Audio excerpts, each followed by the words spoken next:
Excellent. Good morning, good afternoon, good evening, wherever you are. Welcome to the launch of our city plans, an incremental and participatory toolbox for urban planning, which supports local governments and urban actors in small and intermediate cities to implement and customize inclusive urban planning processes. And I think many of you have also experienced how cities are growing rapidly, especially small and intermediate cities and towns. And they're often struggling with their limited capacities, conflicts over land and property, unplanned and unstructured development resulting in sort of spatial inequalities, urban sprawl, insufficient infrastructure, and basic services provision. Of course, there's also the lagging mobility networks and the impacts of climate change, which I think is top of the agenda today. So it's in this context that UN Habitat has developed our city plans, which is a guide for city leaders, key stakeholders, urban planners, and urban enthusiasts to carry out and participate in the urban planning processes and help build more socially inclusive, vibrant, and resilient cities, creating a better urban future for all. And we welcome you all today to the launch of our city plans. Without much ado, I'd actually like to start with giving you a quick overview of the agenda for today. So we'll have Shipra giving us opening remarks, and after Shipra, we will move into an introduction, giving an overview of our city plans from the team that has been behind creating it. So what are our city plans? What is this new version and what is coming up in the future, and how our city plans can support you in your planning processes and projects. Then we'll dive into hearing of 4 different city experiences of actually having used the toolkit in different ways. And then finally, we look forward to engaging you through an interactive activity where we'll also have a Q&A session. So with that, I would love to prepare the grounds for Shipra, Dr. Shipra Narang Suri. She's an urban planner. She's the chief of UN Habitat's Urban Practices branch with extensive normative work and operational activities. The branch is the hub for UN Habitat's normative and policy work, from sort of national urban policies, policy legislation and governance, to urban planning and design, public space, urban regeneration. But we also touch upon urban economy and finance, land housing and shelter, slum upgrading, urban basic services, human rights, and social inclusion. And Shipra is leading the whole of the branch in all these areas of work. So Shipra, with that, I'd love to give you the floor to give us your welcoming remarks. Thanks, Cecilia. Thanks for that introduction. And don't tell anybody, but my heart really is in the planning and design space, right? Don't tell anyone else in the branch that I said that. Good morning, good afternoon, good evening, everyone. It's amazing to see so many people joining today. This is really fantastic. Thank you all for being here, and welcome, a very, very warm welcome to our City Plans launch. This is a very important milestone for Habitat. Cecilia was saying, yeah, this approach, our city plans that we are putting forward today, it really brings together in a coherent and consistent fashion the most relevant planning tools and methodologies of UN Habitat and its partners, developed over several years for strategic citywide and neighborhood planning processes. So really looking at all scales.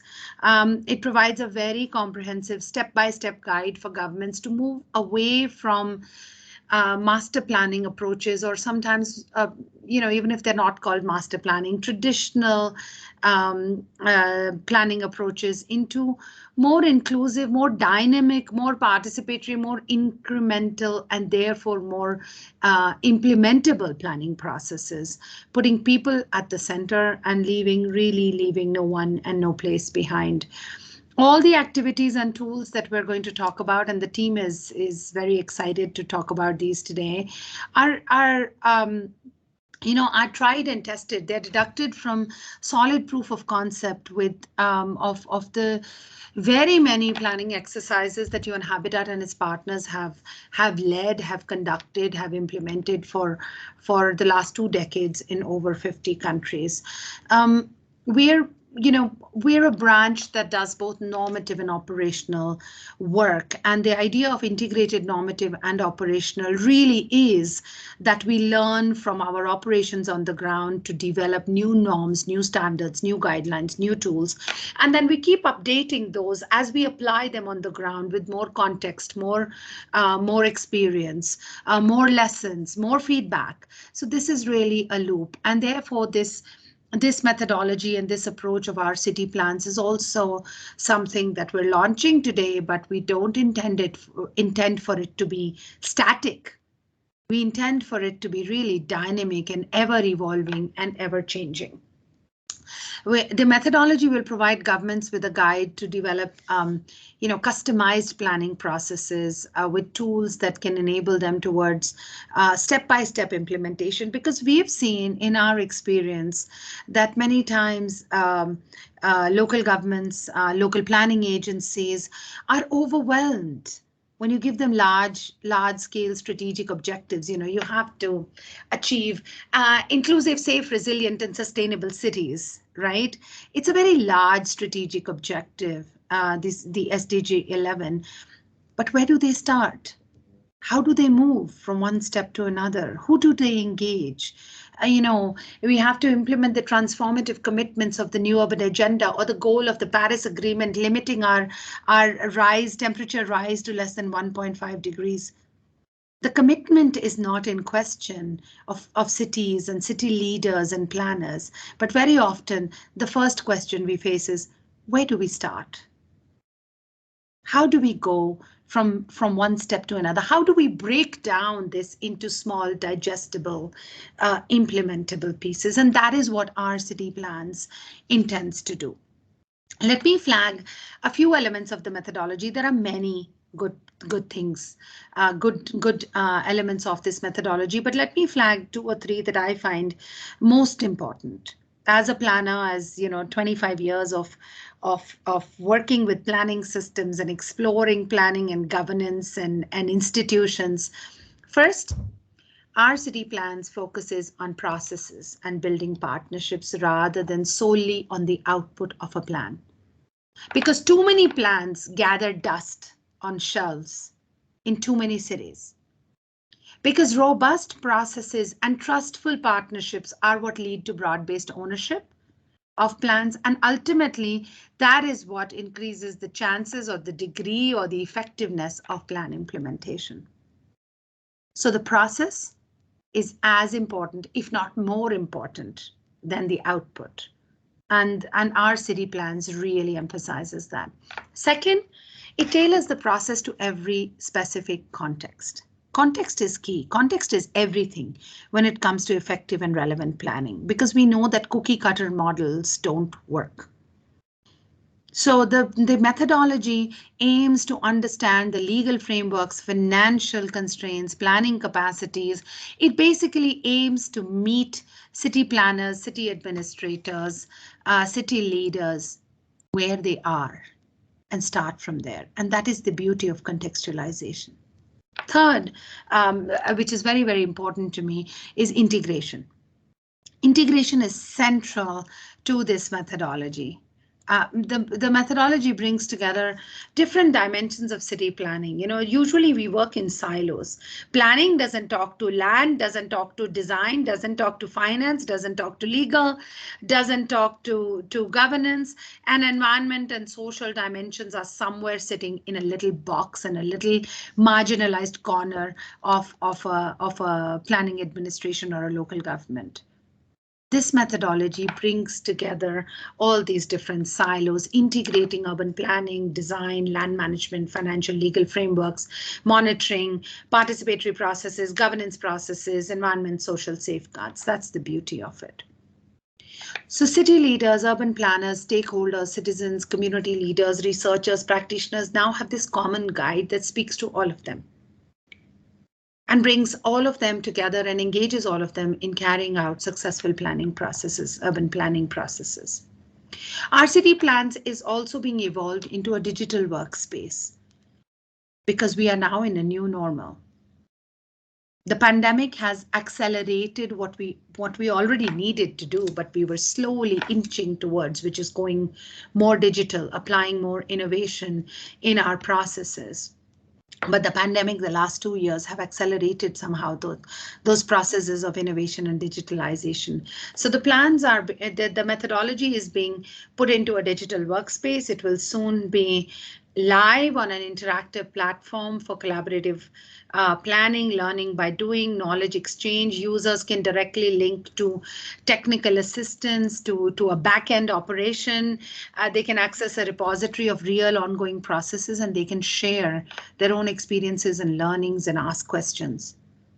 This community will establish a digital and physical network of different municipalities and urban actors and connect urban thinkers and doers with diverse experience to incrementally support and improve the tool together. As I said, this is not a static process. This is a dynamic process, and we expect all of you to be part of this very, very dynamic community. Based on all the comprehensive and geographically diverse expertise of Habitat, our city plans team aims to provide customized support to local governments using a combination of digital and physical exchanges to work closer and better together. This interaction will make possible the rollout of an on-demand training, of on-demand trainings, capacity development, technical assistance, and co-development of planning processes. The UN Habitat team will support cities to tailor the global methodology to their own context, benefit from the digital platform to design processes, use all these interactive tools, and receive on-demand technical support. Because we want to take good planning to scale. And this is the way to do it.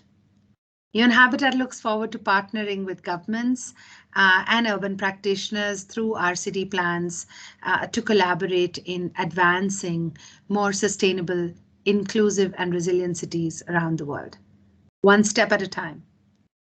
Welcome again, join us and engage actively with our city plans community. Thank you, and back to you, Cecilia. Thank you so much, Shipra, for those welcoming words. And just like you're saying, this is a really important milestone.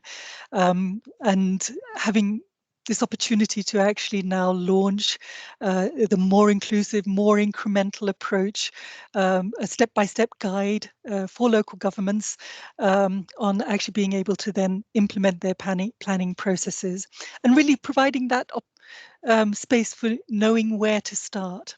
So I think with that, I would like to introduce Javier, who is a Program Management Officer in the Planning, Finance and Economy section at UN Habitat, and has actually been the lead in actually developing our city plans. And he's also the coordinator of the Urban Lab in Mexico. He supported the implementation of different programs and projects and plans in different cities across the world, from Latin America, in Africa, but also in Asia and Europe. And I think from this whole experience that he has, it has come together now in this our city plans. So with that, Javier, I will open the space for you. Welcome. Thank you very much, Cecilia. Thank you very much, Shipra, for those very relevant thoughts and ideas that were shared on how we do plans today. Thanks everyone for being here. It is amazing to see so many countries. This is the way that the tool has been created, that our city plans has been done. I was just reading Brazil, Iraq, Ecuador, Mexico, Spain, Nigeria, Jordan, China. It really like being there with you. I mean, I don't think we could have this opportunity not doing it online, but it is really a fantastic opportunity to be here. And as we said, the team of our city plans is really looking forward to present this and to move ahead for the next steps with you. What do we have today? in the menu. We want to explain what our city plans is. As it has been described, it is the step-by-step guide that UN Habitat with partners has developed to guide those processes, those participatory processes. From the urban planning perspective, we want to work at the city scale. This is, at some point, we need to narrow down what we are doing, right? So we want to work with cities specifically, or with neighborhoods, for a methodology that provides a way to do participatory plans, so a lot of focus on how to build those plans, action plans, with communities, with stakeholders, and how to do it incrementally. Because from all the experiences that UN Habitat has, that Partners has, planning, it is very complicated, and breaking it down, as Shipra was mentioning, into smaller steps, into more digestible steps for municipalities that are adjusted to the budgets, to the realities, we found that it's key, and it's the way to move ahead and to make those plans a reality. With those considerations, we have been thinking how to make this, and the main principles that we follow very quickly, and if I can highlight a few, it's that we focus on the process. We don't focus on the outcome. We don't focus on the plan. We focus on the planning process. We make it iterative. This is why you will see that not everything is already finished. So we are going to continue this. Hopefully, at some point, we will be able to say this is already it. But the idea is that it is incrementally going to grow with you, with your support, with the support of the community. And that is why it is also open source, because we want to give it out. We want to use it as a way to receive contributions on how those plans are working or not working, and which are the things that should change. The next slide talks about who are the main users, as we call it, users, partners for this initiative. We want to do it adjusted to the needs of the people that are using this tool, that are using this, our city plans. And we have identified three big groups. The first one is city leaders. We want them to use this tool as a way to strategically understand and oversee the planning process and improve it and input. We have city planners, which are, of course, the 90% of the focus of this, because they are the ones that are going to do the daily development and management of the plans. So it is a tool for them, providing resources, examples, tools, step-by-step guide. And then, of course, not only the doers, but the thinkers, right? So if we put together those resources, civil society, academia, donors, resources, we are able to bring together those components that are needed for those plans to be operationalized and implemented. The next slide talks about what does this current version of the tool offer. No? So it's this step-by-step incremental participatory methodology that I will explain in detail. We have worked a lot on offering a repository of adaptable tools. We have over 25 tools, new tools, that have been used consistently in all the planning processes that we and partners have developed, and we have included them here for easy reference and for them to be tuned and fine-tuned and used and reused. We also advance this concept of customized support from UN Habitat and for partners. What does this mean? This means that when you are developing a master plan in an intermediate city and you don't know how to continue, you are lost in the process, you need support with the specific components of it, partners of our city plans are going to be there. We are going to establish a digital platform for you to connect directly, for you to get, let's say, troubleshooting and support on how to advance. And this links to the fourth point, which is this interactive digital platform that is under development. And we wanted to include all those functions that can really change the paradigm and connect the way the partners that are developing these plans. Also to bring together the doers, the thinkers, the tools, and a little bit of UN Habitat support to be able that we advance to build better cities. Next one, please. And this is the essence, this is the snake, as we call it, our city plans structure. So we have the four main phases. We have the assessment, the plan, the personalization, and the implementation. And inside of those four big phases, you see 13 blocks. Right? Those 13 blocks I'm not going to go in detail in each of them, but I'm going to explain which is the logic that is behind. Those blocks represent the main areas of work, the main components of these big phases, and they are at the same time broken down into activities, right? So here you see a snapshot of one of the blocks, which is block D, analysis and diagnostic, and block F, land management plan. So inside of these blocks, which are the kind of building higher units of this methodology, you see the activities, right? And then inside of those blocks, you see 48 activities. They are structured in a way that are clustered in the different areas of work corresponding to the phases. And for many of those activities, you will find also steps, how to move inside of those activities, and specific tools that are a way to, or that are the templates or the specific ways of moving ahead inside of those activities. Here you see some of those activities, how they are presented in the publication with the components that they have, right? So they have specific objectives to help you fine-tune how you are going to use this towards your larger focus, to your larger objective. It has results. It has a brief description also to better understand what do we aim at obtaining there. And it has the specific steps that with this activity you should use to move forward. Also, it provides the specific tools. As we said, part of those 25 tools are always related to these activities, and also further documents, further reference that you can use to fine-tune the process.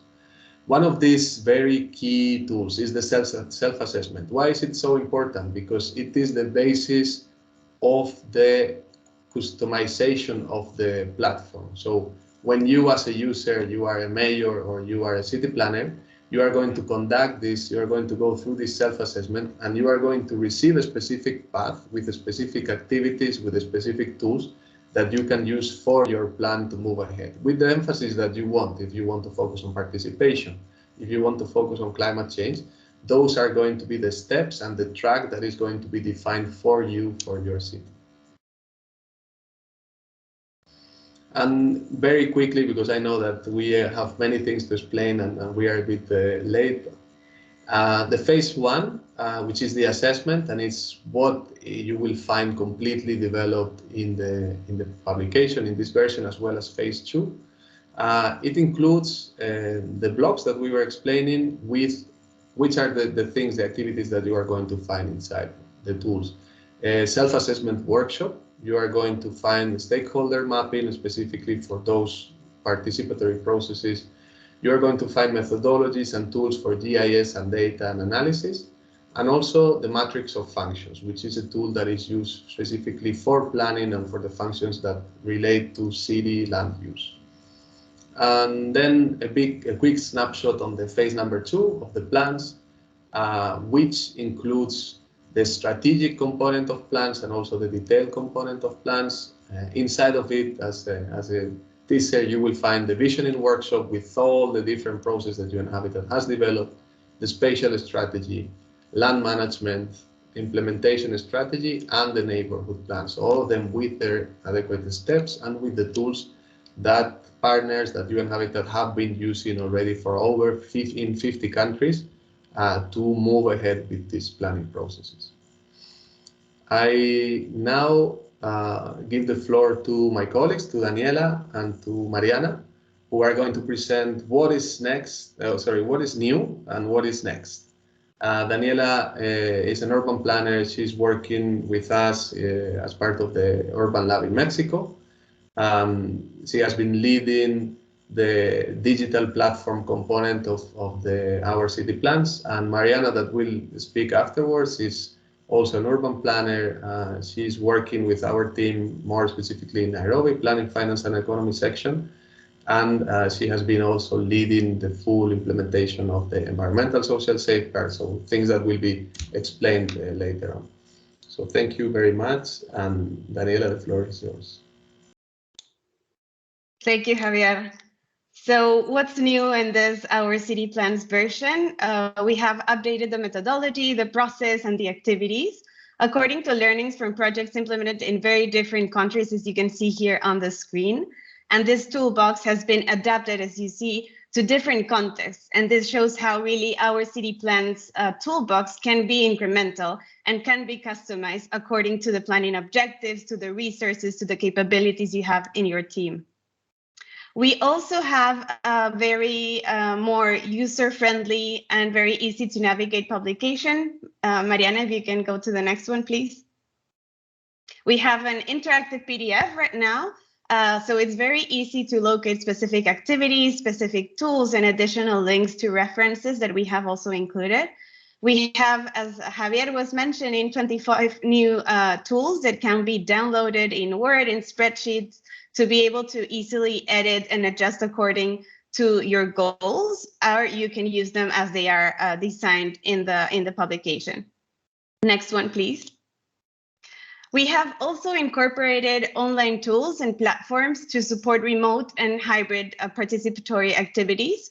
So we have included the learnings and best practices tested by many different projects that have been implemented all around the world in the last year and during the COVID-19 pandemic. So this really offers new ways and opportunities of doing inclusive participatory processes in hybrid modes.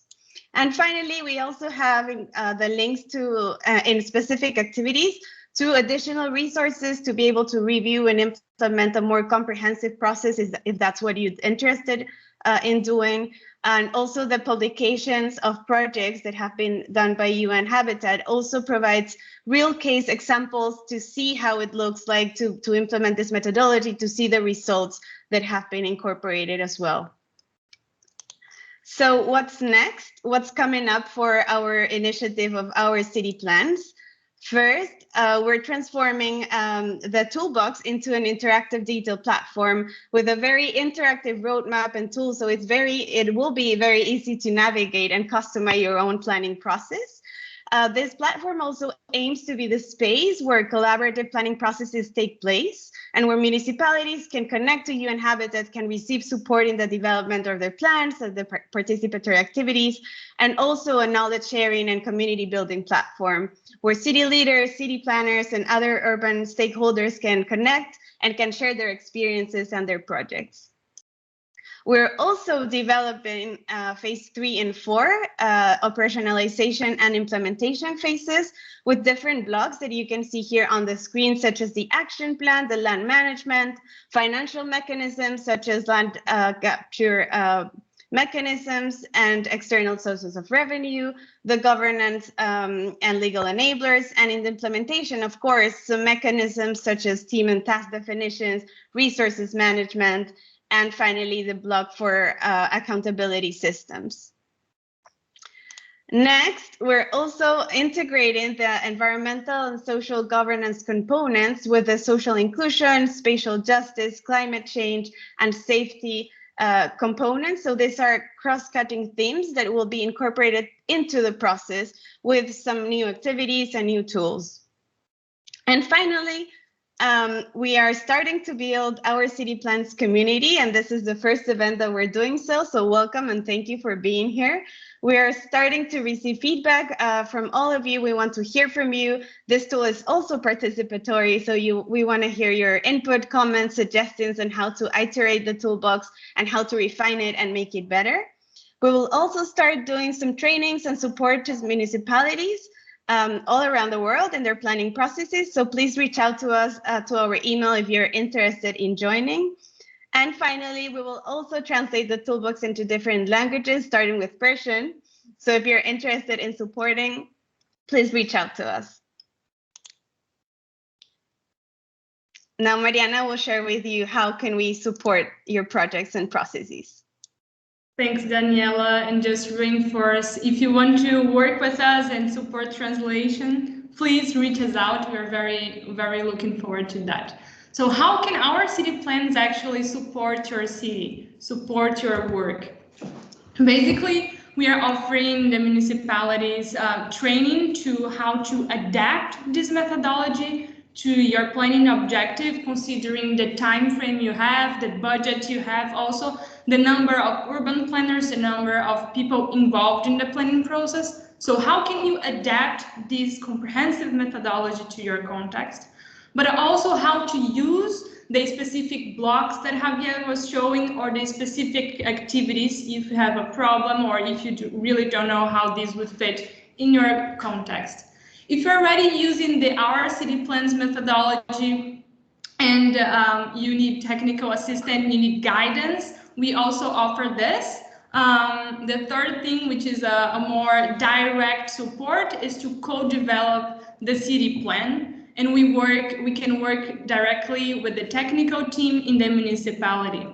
As Daniela was saying, later we'll have our city plans community in this digital platform, a website, and you'll be able to share your experiences, and we will offer this on-demand expertise support directly through the platform.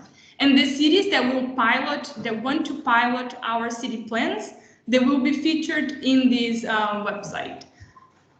So all this process is based on the objective, the budget, the time, the legal framework of the city, stakeholders involved, and the local capacity, the number of people. Here is just a snapshot of how, okay, you took the publication, what do I do? How can I use it in my city? So for example, if you already have a plan and you want to assess if it's up to date, or if you need to develop an analysis and diagnosis, you can just come to the block D and follow the steps. But if you just want to know how to implement, how to carry out a participatory mapping, there is a specific activity for that. And this is something that goes throughout the entire methodology. For example, a strategic development plan, there is a whole block for that. Same thing, if you want to know if the plan is achievable, how can I identify this? There is the feasibility study and also the action plan.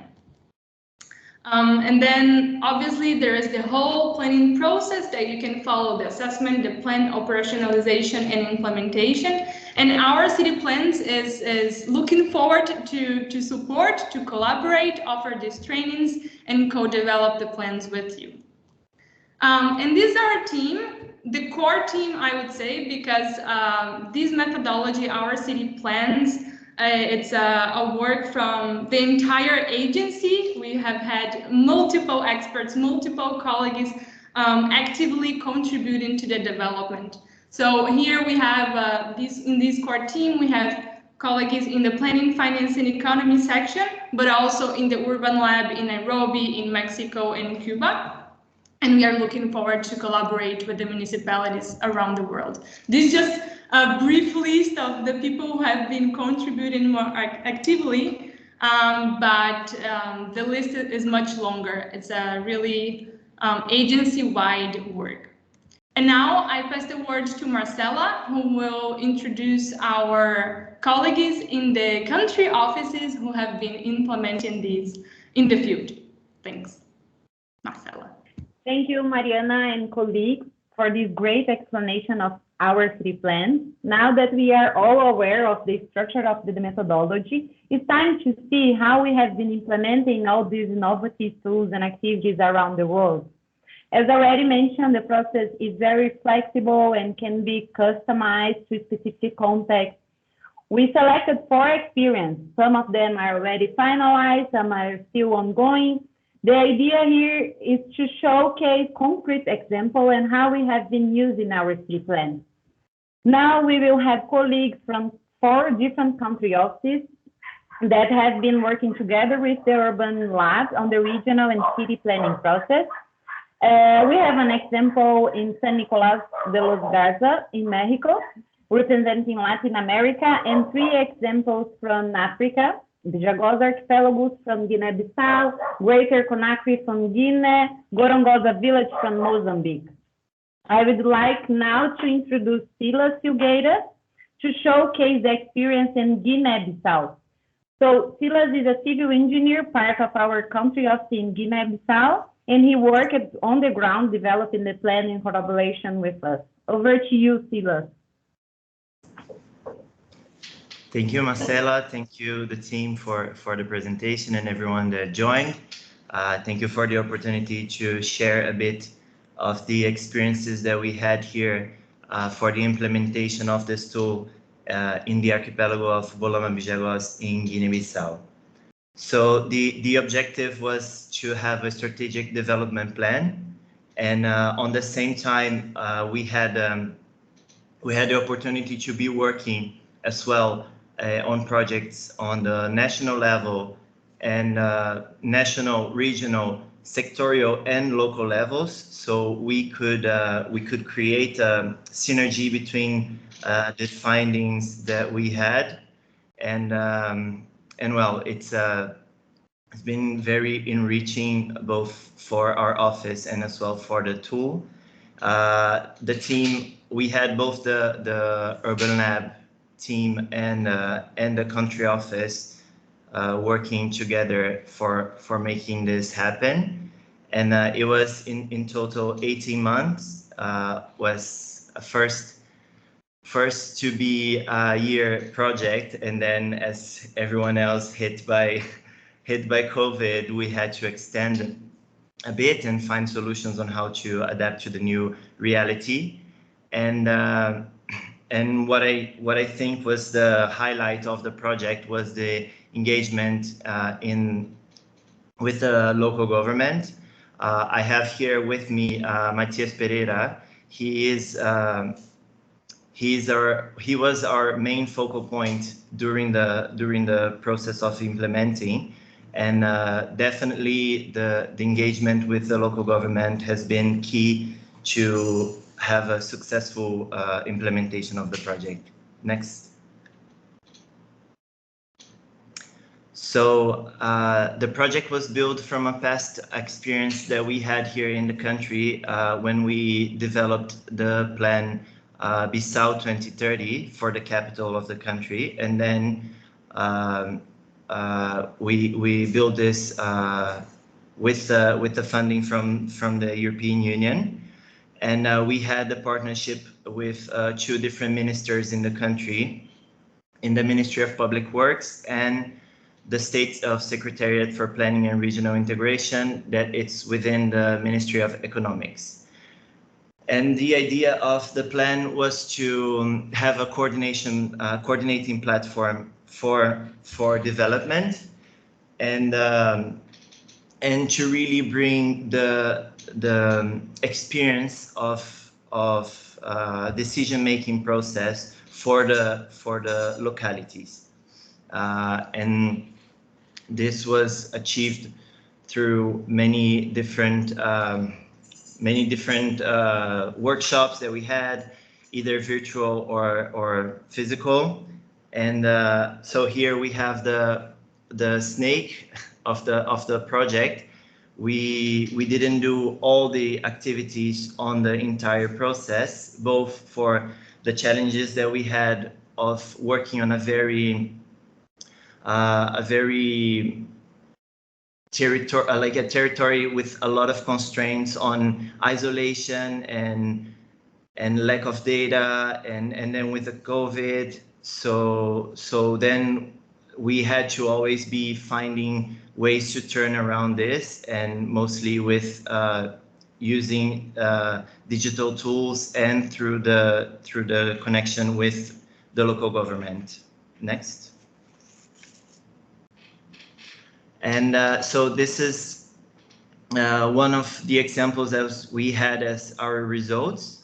So vision, goals, and objectives had been being built since the beginning of the project, and with several consultations and workshops, and from the central government until the local government. And the idea is really to approach with a most comprehensive way. And yeah, for the learnings, the highlights, I think, of these learnings was the combination of national, regional, and sectorial and local planning. So as you can see in the results of the maps, was as well the ability to combine physical and remote events, both with the team with its local team and with the team from the lab that sometimes couldn't come to the country, and then we had sessions on training on the local team with a lot of capacity building. We managed to work with a very remote and poor data region of the country, and as well with low autonomy in the country context. And most of all, I think that the biggest highlight was to actually bring the decision-making process to the locality, with the local government, people that are usually excluded from the central decision-making processes. Then we managed to build from scratch, identifying the problems, identifying solutions, prioritizing, budgeting, everything in a whole cycle. I think in general that's it. Thank you all for your time. Thank you so much, Silas, for sharing this with us. This is a really great achievement for those who know the challenging context of Bijagos archipelago. And also, this is the first sectorial plan done in the region, and one of the first plans done in the country after its independence. Well done. Now I would like to move to Mozambique, where we supported the elaboration of the Sustainable Development Framework for Vila Gorongosa, with UN Habitat Country OSCE, the local administration, and Gorongosa Restoration Project. I would like to introduce Ludovica Sodomaco. She's an urban planner working with us in Mozambique Country OSCE, and she has been developing this plan together with local authorities and our remote support. Over to you, Ludo. Thank you. Hi, everyone. Nice to see this presentation. Is amazing. And I'm really glad to present our experience. We operating in Gorongosa village that is in the center of Mozambique, and it's really exposed to natural hazard, so also to climate changes. But there is not this problem because a lot of armed attacks increasing in last years caused also the migration from the countryside to the urban areas. But the population is still moving, so we have to plan conscientiously. The area of Gorongosa district is populated by about 200,000 people, and what it was really good of our experience was the participation in our designing of this strategic sustainable development framework. So what was the composition of our team? We were 3 from our country office, and we were really supported by our colleague from OCP that trained us and gave us all the tools to conduct our activities here in Mozambique. The challenge was the short resources and short time, because the duration was just 5 months from April to August of this year. And we were able to went there just twice because of COVID and other challenges, distances, etc. Our partner were really engaged, so was teamwork in every kind of way, and our work to define and plan this new tool was really supported. Just to introduce you, the Gorongosa project, the restoration project, is a part of the Gorongosa National Park managing. They are a really good organization operating on the territory of the park. that is a national park, and of the area surrounding the park. So they have biodiversity conservation project and also community support projects. So we met in this point. In order to achieve our objectives, we engaged all the community or representative of every kind of area of the community. So from education, health, and administration, of course. And what was important in all this situation was the signature of two memorandum and understanding made with the Gorongosa village and with the park. So it was a really 360 degrees collaboration.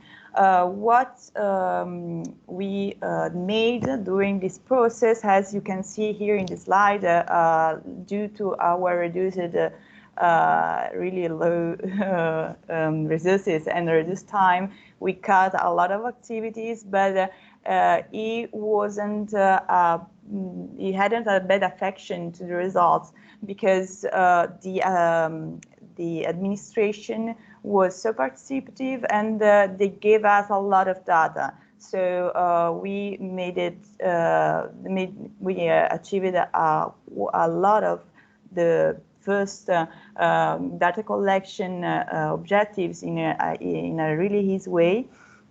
And yeah, so what was really good is this kind of partnership. Another, I think you can go ahead. Yeah. So another point of view of our results here, you can see all these maps were a result of just two meetings we had with the local community and representation of the private sector, and also NGO operating locally.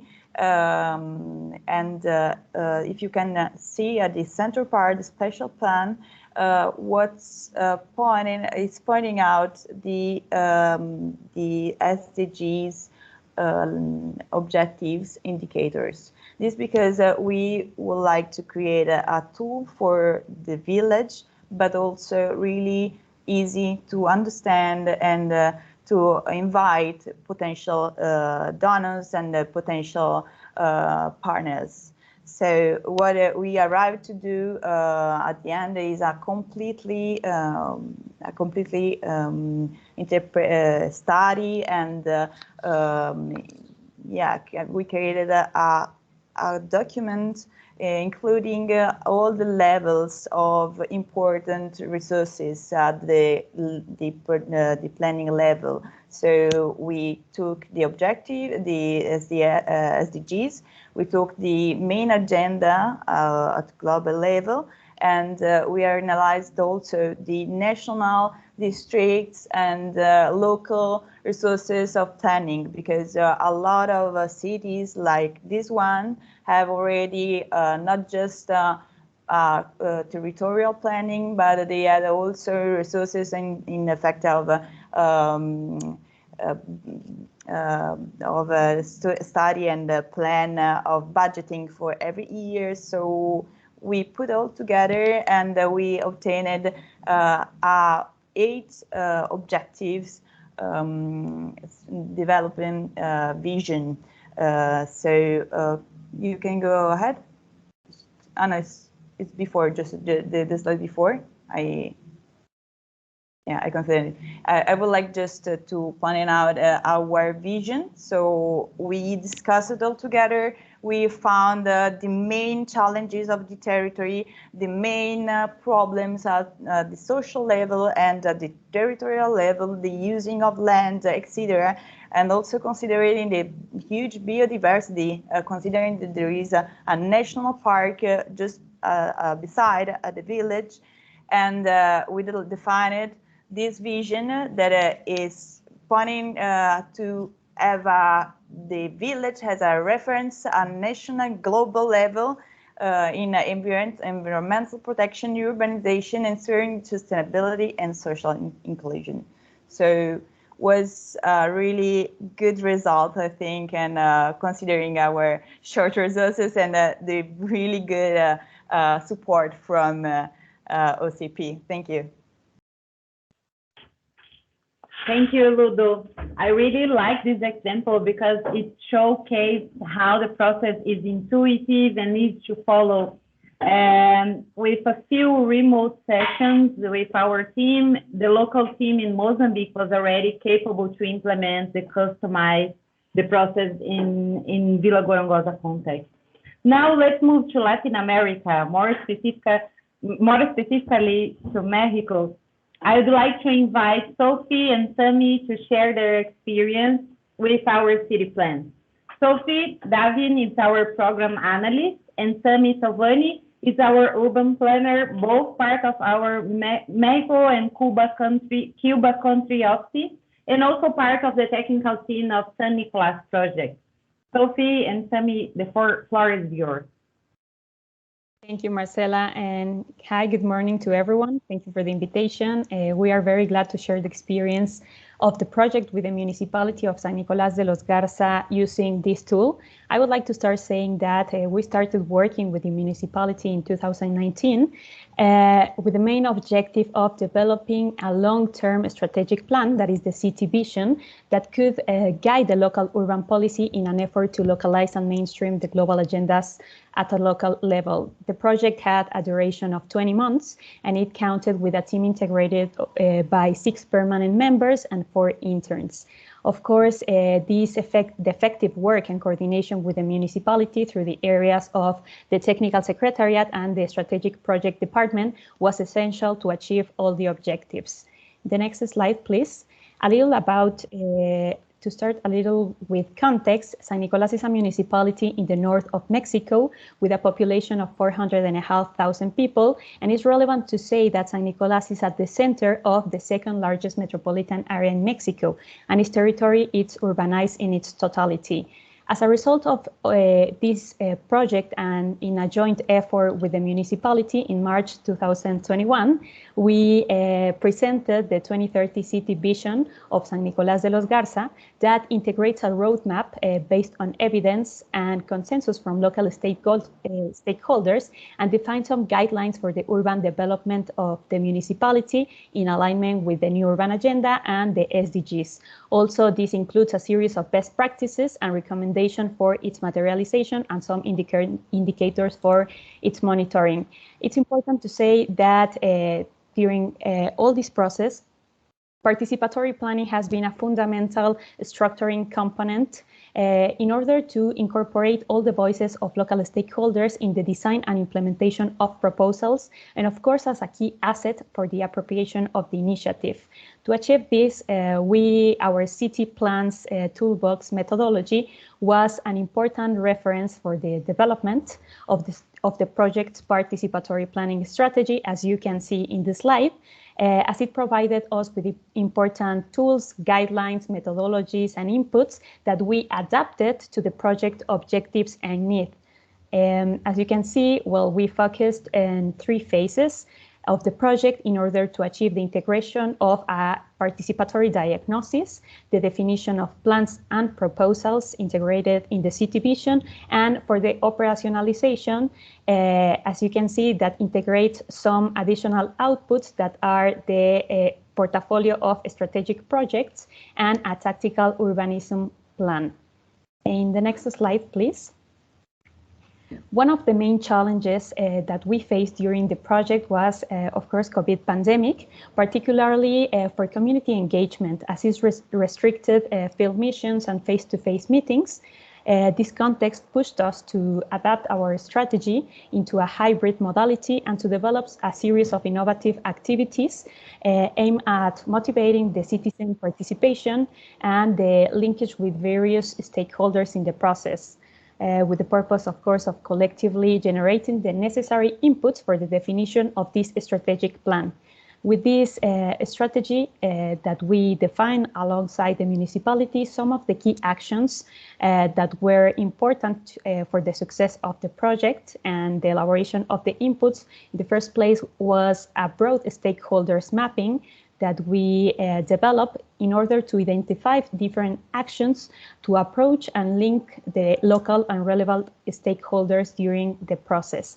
Also, a broad identification of different digital tools that could allow us to collect all the relevant information during the remote engagement activities. And finally, also one important key action from the strategy was to define specific participatory activities targeted to different population and sector groups in order to link and bring all the voices to the table.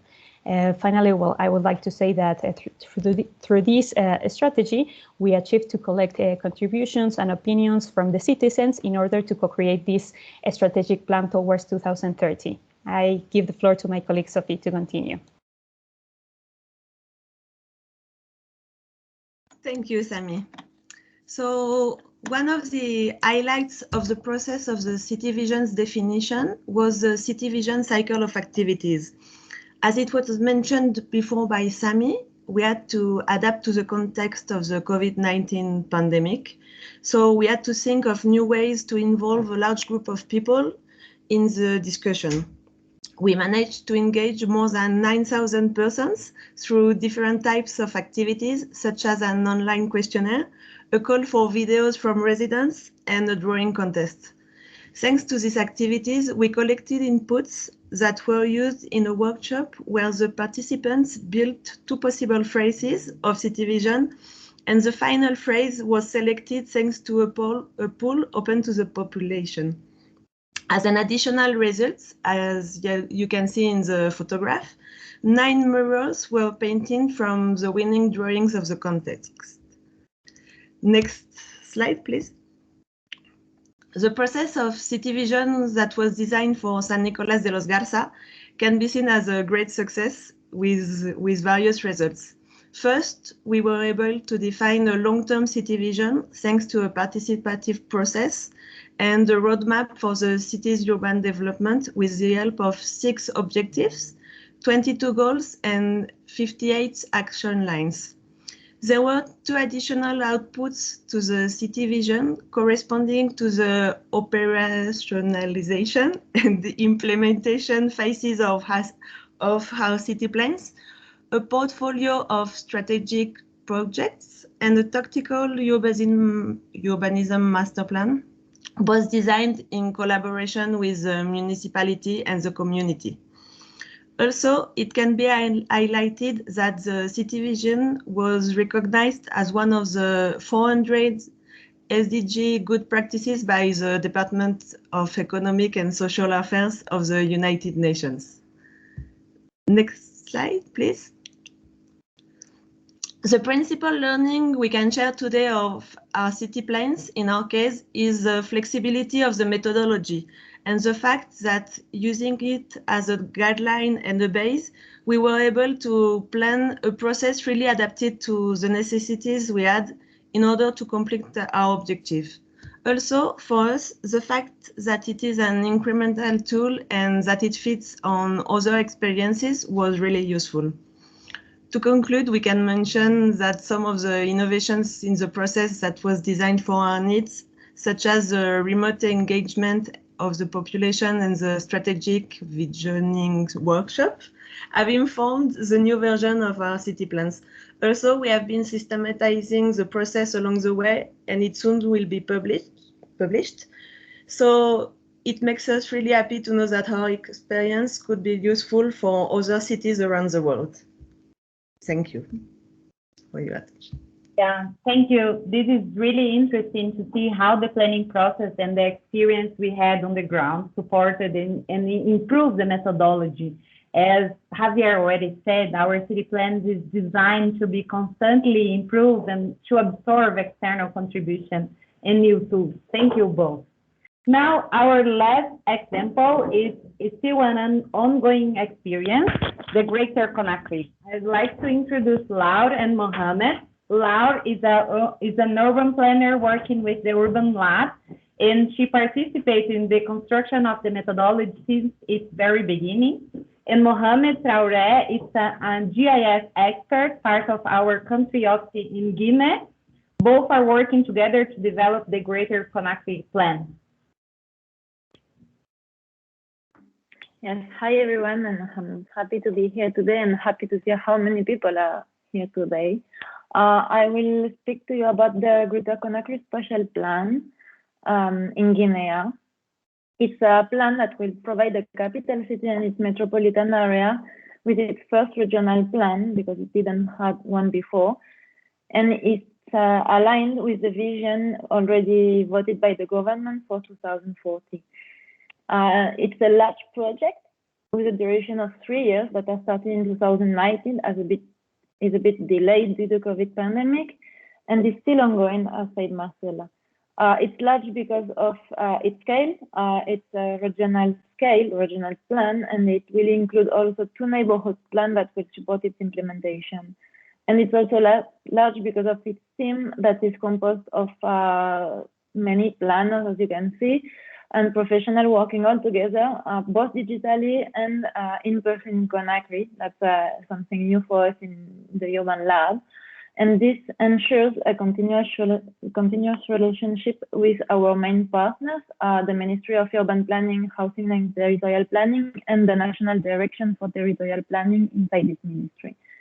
On the next slide, you can see that the project is funded by the European Union. It's called Sanita Ville Durable in French because it aims to improve the sanitation in Guinea and mainly in Conakry. And the plan will guide the growth of the capital region for the next 20 years with a special attention to climate change. As you can see, it's a big region. It's 40 localities with 5 provinces, let's say it like that. And it's now 3.4 million inhabitants, and it's expected a growth of almost the double of the population to 6.4 million inhabitants in 2040, which will be almost mainly urban. Our main challenges here were, well, the pandemic, as I said before, but mostly the difficult availability of reliable data. And it's where our city plans has helped in that, in training local officials to gather data on the field and to process it. Also, next slide, our city plan has very strongly supported the development of the planning and the participatory process. Can you switch slide, please? Thanks. As you can see here, first of all, the participation methodology is based on broad workshops where the participants are the representatives of the local, regional, and national governments, and as well as the academy and the civil society. Also, we are conducting validation meetings with governmental officials to ensure that everything we do goes well and is validated. And we have a daily communication with the Ministry of Planning and the National Direction for Planning.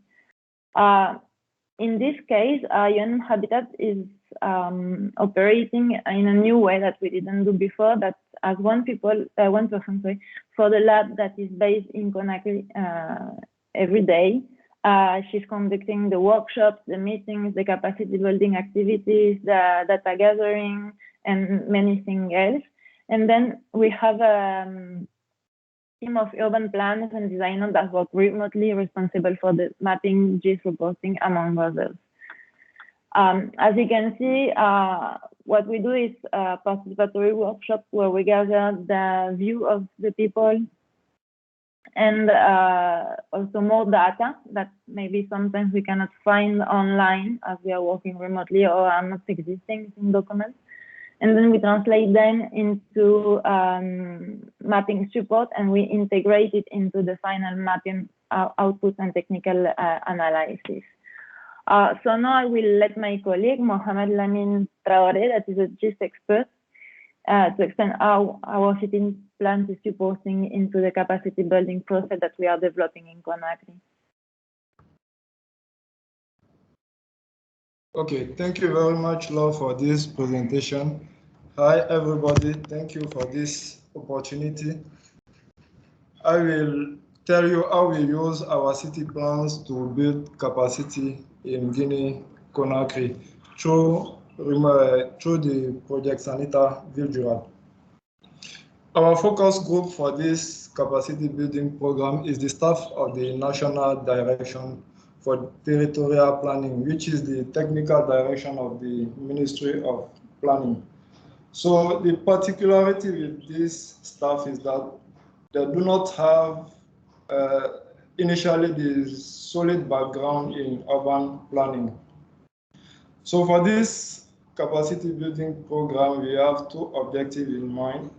The first objective, we wanted to improve their basic knowledge in urban planning. And secondly, to help them how to organize and facilitate activity, how to organize and facilitate the workshop activities. To meet this objective, we firstly introduce them the concept and stages of incremental urban planning through PowerPoint presentation.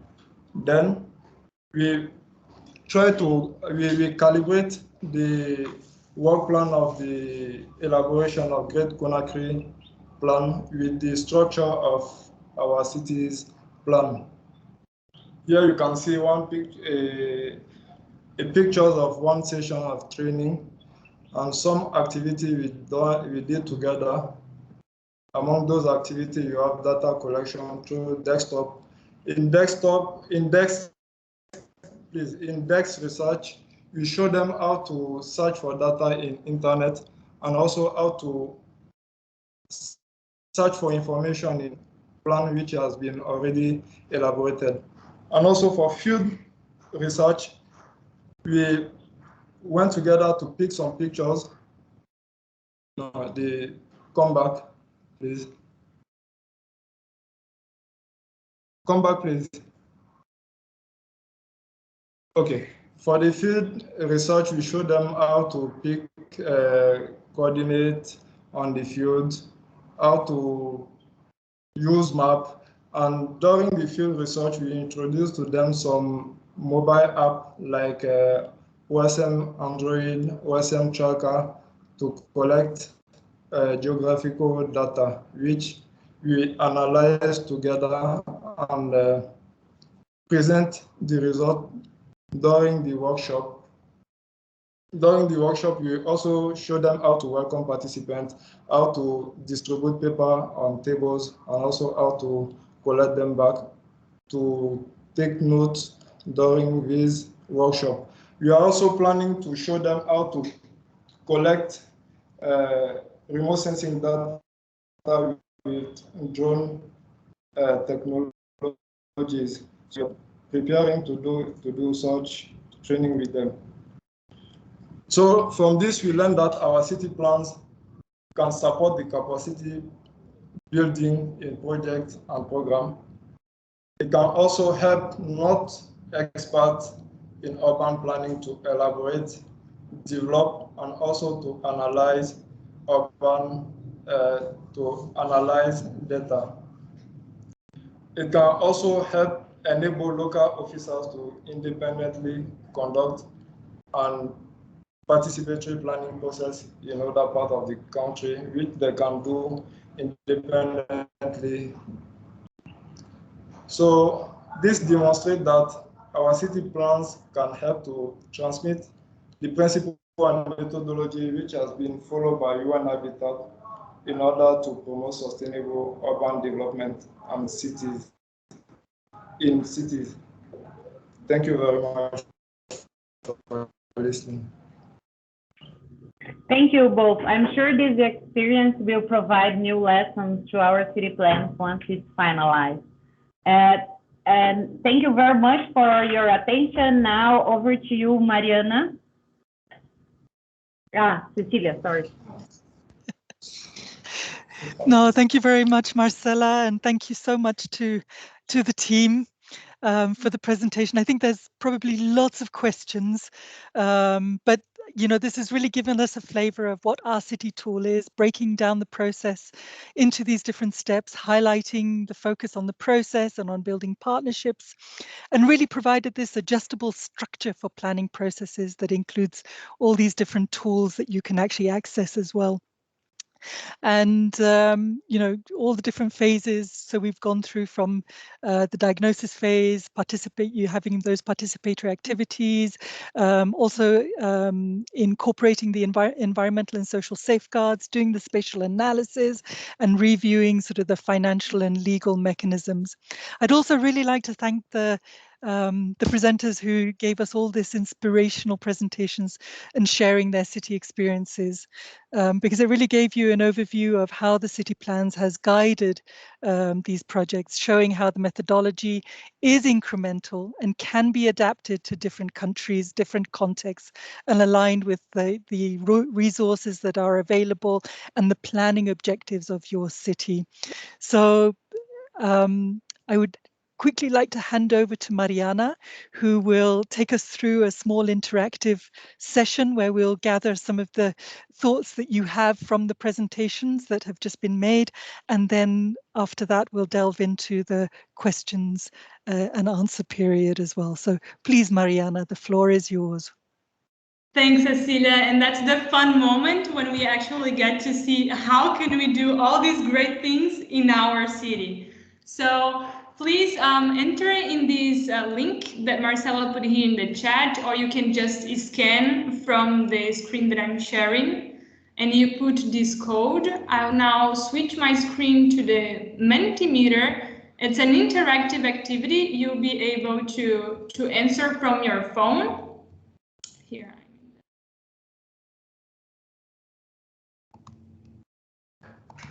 Okay, so take out your phones and let's start the activity to understand how can we adapt this methodology to your city. First of all, I like people are putting hearts. I like that. So first thing, I want to know what's your email, because after this we want to connect with you and work together. So please write your email. The answers won't appear in here. It's hidden, so it's fine. It's just for us to contact you afterwards. We have about 200 people participating, so I'll leave you a few seconds to write down your email. Sometimes it can be hard to enter in the website and start typing, so I'll wait just a few seconds. Please put your email in this website. It's an interactive activity, not in the chat, because we want to receive your votes. So I see that some people are still putting here in the chat. If you can go to this link that our colleague has put in the chat, you open this link on your phone, you enter the code, and we start this activity. If you have questions, please drop a message and we will try to explain. Okay, we have 66 people answering. Those who are putting the emails in the chat, please go to the code, Elena. The code is 86724723. Since the numbers are increasing a lot, everyone is joining the Menti now. I will put in here 30 seconds for you to answer this question.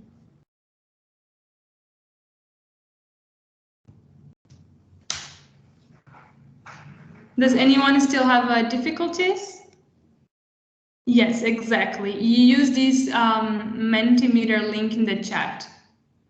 We have 92, 90. Okay, it's growing a lot. I think people are starting to manage. We also will leave this questionnaire open when we conclude. It will also be open for you to come later and contribute. So if you miss one question, it's okay.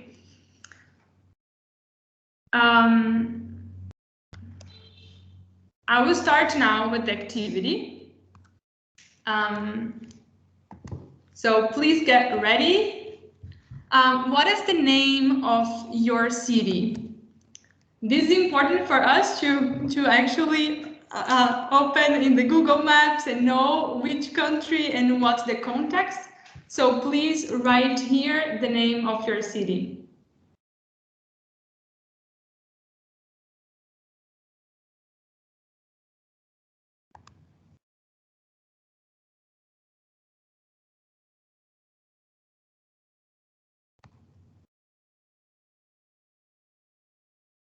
I see Diana asked to refresh. I'm refreshing. Did it work now? Yes, good. Sorry about that. I think it was frozen. So what is the name of your city? We have Singapore, Teresina in Brazil. We have Hong Kong. We have Cairo. We have Paris. We have Lagos, Madrid. What else do we have? Oh, there are many more actually. Mexico City, Barcelona. Now we have 73 entries. I'll give a little bit more of time so other people can put their cities. We have Brasilia, Rio de Janeiro, Toluca, San Pedro in Mexico, Vienna, Berlin, Nairobi. I miss Nairobi. Kazani, Monterrey. Let me put here a few seconds now because we have to run. I'll give you 30 seconds. If you have troubles writing, you have 30 seconds to write the name of your city. Londrina, La Paz, Bangalore, Mexico, Hong Kong. All right, since the numbers are now in 103, I think we can move to the next question, which is where it gets more interesting. I'm gonna pass now to the other one. So what makes your city unique? What is the interesting features? What's your city like? What do you like about your city? I'm opening the voting now. And we'll start seeing the answers. It's the cultural diversity. It's the walkability. That's very good. Diversity. Vibrant city. That's one of the flagship programs of UN Habitat. We want to create vibrant cities. Diverse. The climate. I also like the climate in my city. Heritage and religion sites. Hospitality. Diversity. We have a lot of diversity. That's a very good characteristics of a city. When a city is diverse, we have the potential to actually create these vibrant environments if we bring people together. That's very good. I like the answers. There are a variety of vibrant life on the street, and it's very diverse. When we extract the answers from these activities, we'll be able to cross-cut the answer of this question with the name of the city. So that will be very, very good when we contact you for the collaborations. We have 93 answers. I will soon pass to the next one. So please conclude, wrap up answering, push enter. Architecture, high walkability. Okay, I'm gonna move to the next one. Cultural heritage, very good. All right, I'm gonna open the voting for this one as well. Now it's about the challenges your city faces, but more in general terms, by thematic areas. Voting is closed. I think I'm having a problem with my Menti, no? I never had that.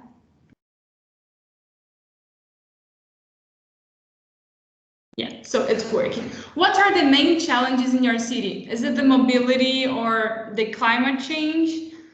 Sometimes the legal frameworks make hard to make transformation in the city, or is it the political will, the lack of political will, low institutional capacity? These are the thematic issues, but then the following question will be more specific.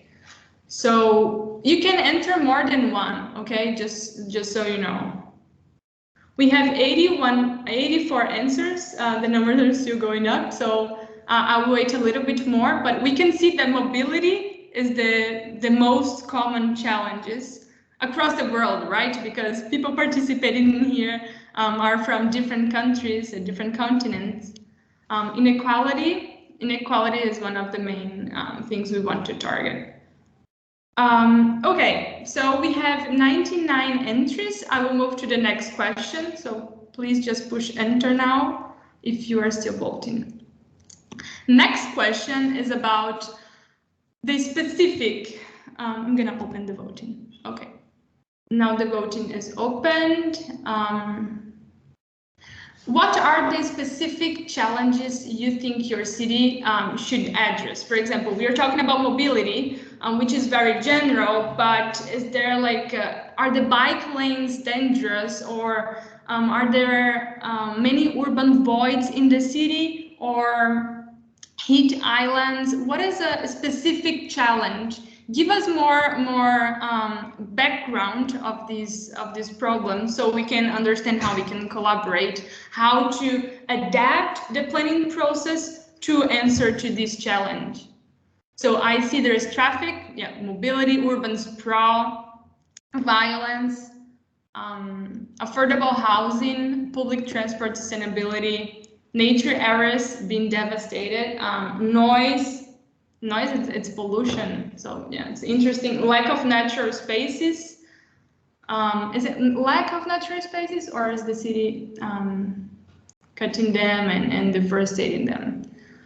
Transparency. We still have a little bit more than 10 seconds. I see we have 99 entries. So if you're still answering, please just wrap up and we'll move to the next question, because the other ones get more interesting. All right, insufficient public transportation, decentralization power. We have 130 answers. People are really answering this one. It's good, because the challenges are the entry points for us to work in the city. All right, next question. Oh, I clicked on one.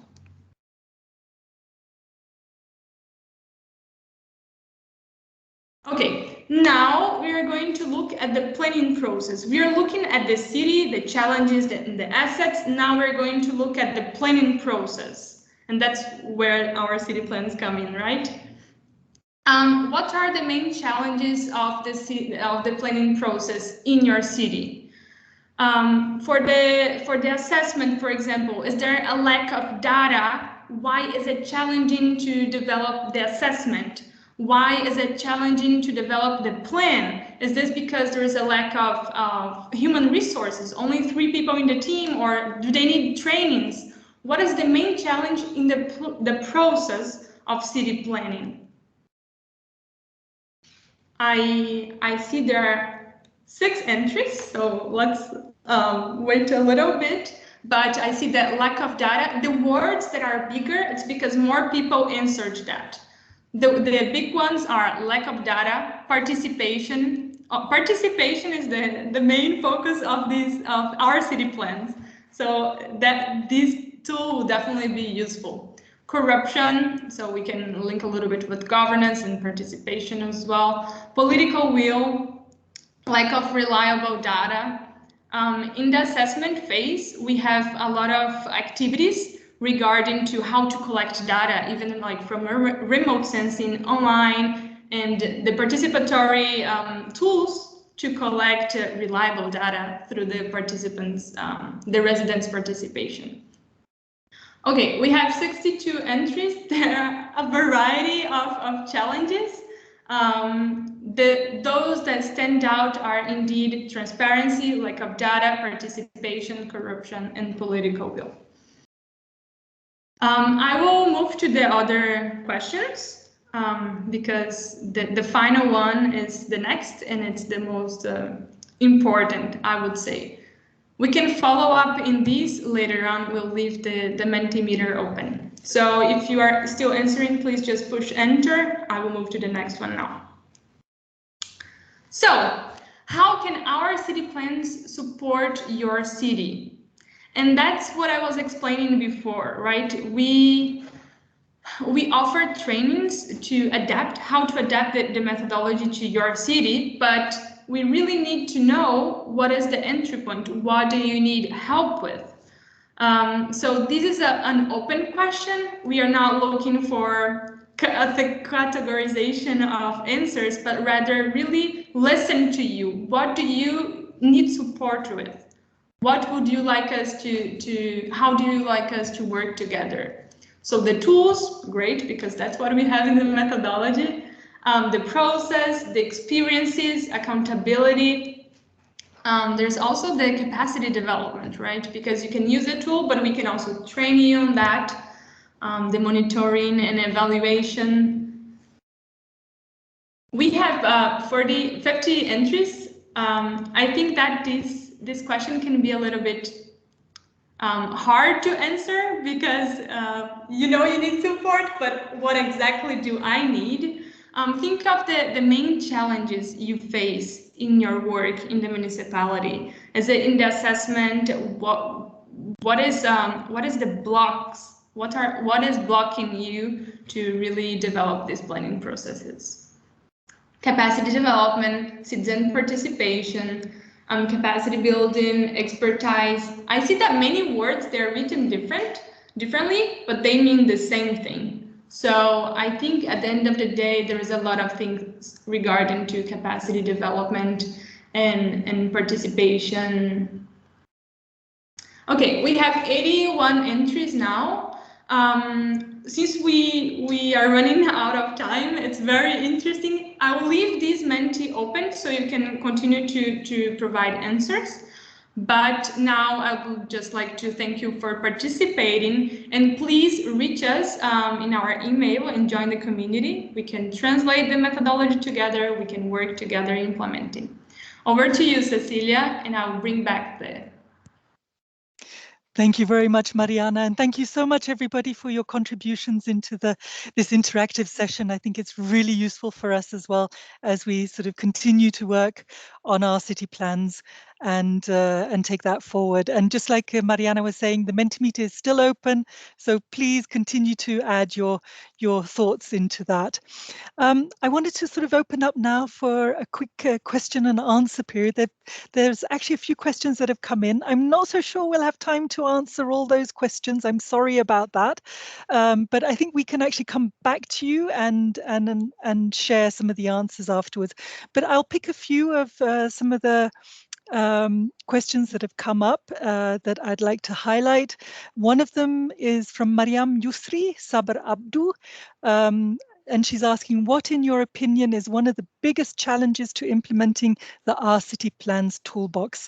And I think this is really a question maybe more for Silas, Ludo, Sophie, Sami, Laura, and Mohammed, who have actually been applying the toolbox. And maybe one of you would like to answer Mariam's question. What, in your opinion, is one of the biggest challenges to implementing the Our City Plans toolbox? Yeah, if can I take a word? Something that in my personal experience I saw, it's the make understand the govern that this tool is not just some words written down. It's something that sometimes it's hard to see. As in the introduction, sorry, I didn't turn off my camera. It's something that it really doesn't appear so clear how to make step by step and then arrive to a huge change, and arriving without having all the energy and the budget from the beginning. So it's something that sometimes it's difficult for the administration to understand and make the administration a little bit skeptic in order to participate. But so I think that the explanation of the process is the main core of this tool. Just explain really clearly that step by step, we can do this together. Thank you. No, thanks so much for that, Ludo. I don't know if somebody from the planning team would also like to, our city plan team would like to respond as well. Thanks, Cecilia. Maybe I take the chance. Now it was super useful to have all these inputs. Mariana did a great job there moderating and keeping up the fire. Which are the challenges? I mean, from our side is, I'm not going to respond just from one city perspective, but it's from the support that we need to provide, right? It is to reach a scale. So we want to build sustainable cities, and that is not working just with 1 or 5 or 10 or 15. It is working with thousands of cities, right? And that is what we are trying to do, is to reach that scale. I think that is the main challenge when you try to do that, is to give the specific treatment, importance, relevance of the context, country knowledge.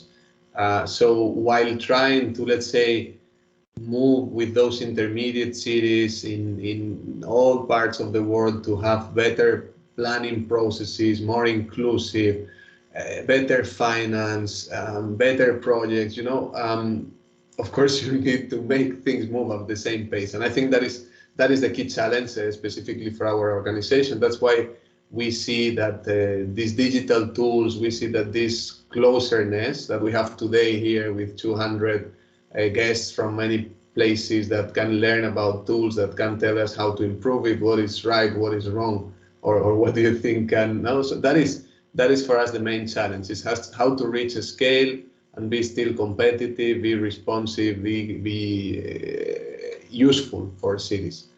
Yeah, thanks. No, thanks a lot for that, Javier. And I have a second question here as well, which is from Musa Thiongo. And he's asking then if this tool is best suited for upcoming cities, or if it sits well with existing ones which can be revitalized. I would also like to pose that then to our city planning team.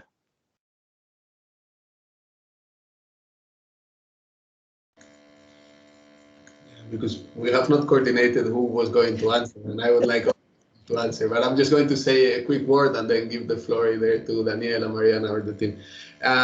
It is for existing cities, let's say, so we think about it. It's not for new towns, I would say. It is for intermediate or small cities, towns that have already a context, no? Because the process is looking at participation, and for participation you need to have the place, the proper structure, the heritage, the culture. But it links with something very interesting, which is we are developing a specific component of this, which is the urban regeneration step by step, right? So it's part of this, our city plans, but it focuses on the revitalization, on the regeneration. And that is going to be coming soon. It, of course, builds on the tools, processes that we have here, but it's specific for that context of urban regeneration, revitalization of activities, retrofitting. So that is, let's say, it's soon to be announced. Thank you. Thanks, Javier. I don't know if somebody else from the team would also like to respond. Otherwise, maybe we'll jump into the next question. Then there's a question here again from Mariam, which is about when it comes to the case study of New Guinea. How did you overcome the unavailability of reliable data? It's one of the most prevalent issues that is faced in her country. So she's interested to learn more how you actually overcame that. So maybe Mohammed or Laur, if you would like to actually respond to the question. Okay, yes. Yeah, so that one thing that is important here, that we have a team that is very every day in Conakry, and they're working in the building just on the side of the government. So it allows us to have a permanent contact, and the people can go door to door asking for documents that are not always available online, or also to validate what we can find online. So it's a very a nice relationship we have with them to exchange and to validate everything. And secondly, the workshop. They're a very important platform for us because it's when people from more remote settlements come into Conakry and participate into the workshop and give us their perspectives and also give us new data that we couldn't know about and explain everything what's happening in their cities. So yeah, it's our main strategy.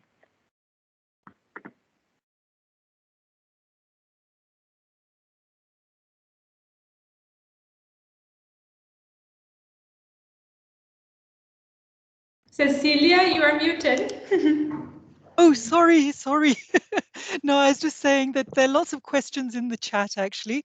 And I know that we've already run out of time for this session. And I'd really like to just sort of say that we will respond to your questions. The team will get back to you. And so we don't leave them unanswered. And but I'd love to sort of hand over now to Javier to give us the closing remarks. And thank you very much, everybody. Please join the community of our city plans. Thanks a lot. Javier, over to you. Thank you very much for the great moderation. Well, thanks to the team that has been working, that has made this event fantastic and very interesting. And thanks to the community. People are asking when is the community launching? This is the launch of the community also. You have in the publication, you have links to reach out.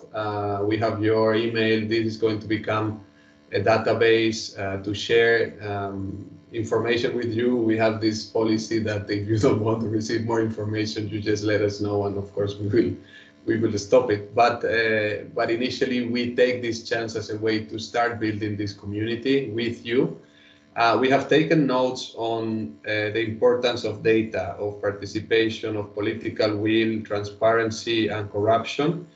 We are going to focus our tools and the digitalization of our tools on that, on the digital platform. I can promise that data, participation, and political will be there. I cannot say anything about corruption, sorry. This is a topic that would take us a full different, and then I think we are more focusing on the technical and on the participation side. But it gives us a very good way forward to keep on thinking and developing our tools, our digital platform. On the challenges, it is also aligned to our thinking, so it has been a fantastic kind of push forward. And on the trainings, we have a team. You have seen the team and you know how to reach out. This is one part of the kind of services that we want to provide. They come in relation to that scale that we were mentioning, right? So we want to use this digital platform that will be launched in the beginning, let's say half next year. And we want to use that tool to reach out and to be able to reach more municipalities, develop more planning processes, and be able to provide customized support, right?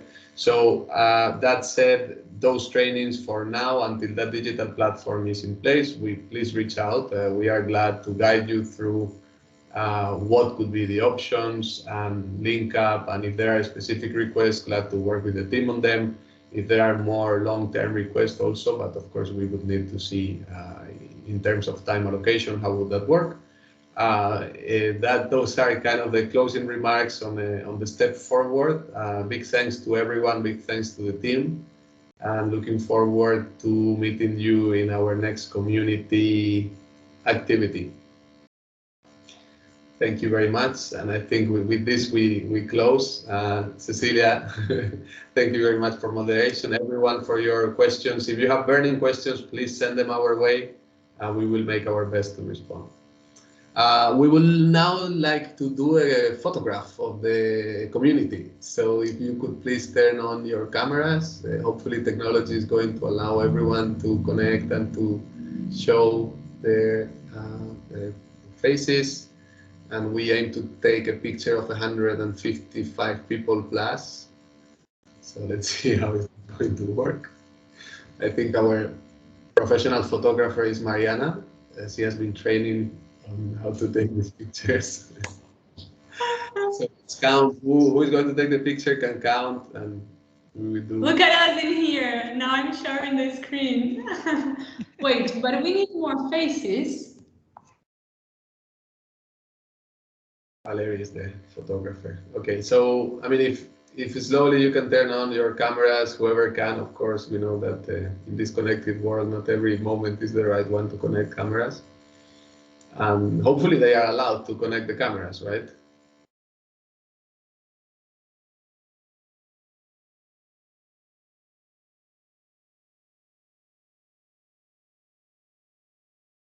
Valeria? Yeah, it should be allowed. Yeah, okay. So let's say, I think I also see that the number of cameras is decreasing the speed of the connection. But yeah, maybe. Let's try to take that picture.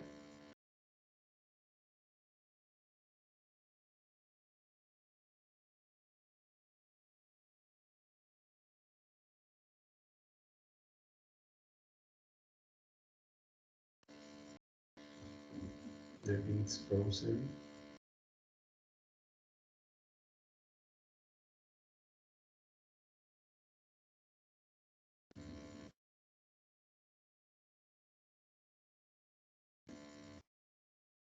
I think Hassan is writing we're not allowed, so maybe.